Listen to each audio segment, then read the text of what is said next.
Today the goal is we just want to make our voices heard as students because it feels since the beginning of the process it's been, obviously it's all about safety, which we understand, and we learn more and more about the virus daily, and more studies come out, and as the studies come out, it is looking more and more like students and in-person classes are not as harmful as they're being portrayed to be, and we don't want to full-blown go straight back into classes. We would just like to take the first steps into getting back in the classroom and getting everything moving along, because obviously we're trying to do our parts, but there's only so much we can do, and with the information we know now, we're just trying to get on with our lives, because a lot of kids they're hurting, learning, suicide rates have gone up, depression has gone up, isolation, and some of it, you have to take risks, and some of the isolation we needed to do. But at a certain point, there's some things that are just, we need to get back on, and we have to do it as safely as possible. In person. We want in person.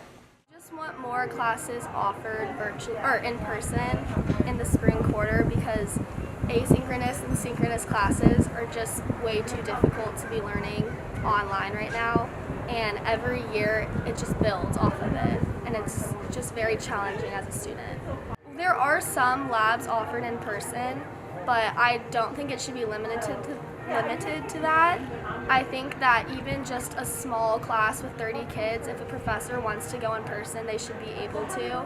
And I know that the process is really difficult to get an in-person class, and it shouldn't be like that.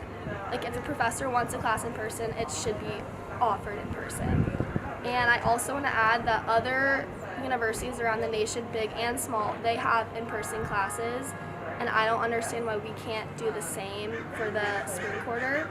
And I do realize that I do realize that we can't fully reopen in the spring. We just want more classes offered so that we can progress in the right direction.